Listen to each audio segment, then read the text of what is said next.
Good morning అందరికీ, good morning అండి. ఇప్పుడు లేచాను. ఇంకొన్ని సింగిల్ నిండా చాలా గిన్నెలు ఉన్నాయి. రాత్రి మా అబ్బాయిని ఏం చేసిన పనికి ఇన్ని గిన్నెలు అయినాయి. ఇప్పుడు ఇవన్నీ తోముతున్నానండి. శుభ్రంగా తోమకపోతే మొత్తం అంతా ఇల్లంతా వేస్ట్గా కొంపు కొడుతూ ఉంటుంది. ఆ కొంపు భరించలేము. దాని బదులు తోమేసుకుంటే బెటర్ అని చెప్పి శుభ్రంగా తోమేసుకుంటున్నాను. తోమేసామండి. చాలా కష్టపడ్డాను, అయిపోయింది. ఇంకో చూడండి ఎంత శుభ్రం చేసానో. మొత్తం రైస్ పెట్టానండి, పిల్లోడికి క్యారేజ్ పెట్టాలి కదా. రైస్ పెట్టాను. ఈ లోపల బట్టలు మడతెట్టుతున్నాను. మరి రాత్రి కప్పుకున్న మడతెట్టాలి కాబట్టి శుభ్రంగా మడతెట్టి పక్కన పెట్టుకున్నాను. పక్కన పెట్టుకుని లోపల మా తమ్ముడితో టిఫిన్ తెప్పించుకుని ఇంకో పిల్లలకి టిఫిన్ పెట్టాను. నేను చక్కగా తింటున్నాను. మా అబ్బాయి చూడండి చక్కగా తింటున్నాడు, హాయ్ చెప్తున్నాడు. Hi hi. ఓకే అండి. మా పెద్దోడికి క్యారేజ్ పెట్టినాక రెడీ చేస్తున్నాను.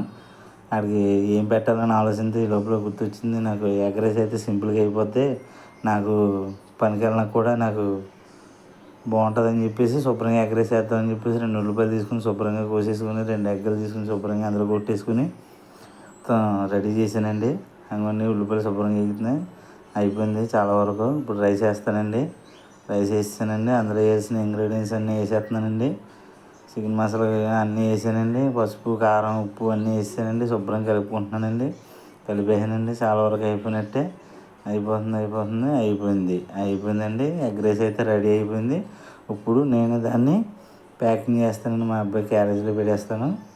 క్యారేజీలో పెట్టి ముందు ఒకసారి తింటే బెటర్ కదా, నేను ఒకసారి తిని చూపిస్తాను. సూపర్ ఉందండి, అదిరిపోయింది. కరెక్ట్గా సరిపోయింది. టేస్ట్ అన్నీ సరిపోయి అన్నీ అక్కడ చెప్పేసి మేమైతే వచ్చేసామండి వర్క్కి. హాయ్ అని చెప్తున్నారు మా వాళ్ళందరూ. హాయ్ చెప్పండి. వర్క్ అయితే స్టార్ట్ చేసుకున్నామండి. శుభ్రంగా పని చేసుకుంటున్నాం. ఈరోజు అయితే ఇలా గడిచిందండి. చాలా థ్యాంక్స్ అండి. ప్లీజ్ సబ్స్క్రైబ్ మా ఛానల్. సబ్స్క్రైబ్ చేసి మమ్మల్ని మాత్రం సపోర్ట్ చేయమని కోరుకుంటున్నామండి. ప్రతి ఒక్కరిని థ్యాంక్స్ అండి. అందరికీ బాయ్.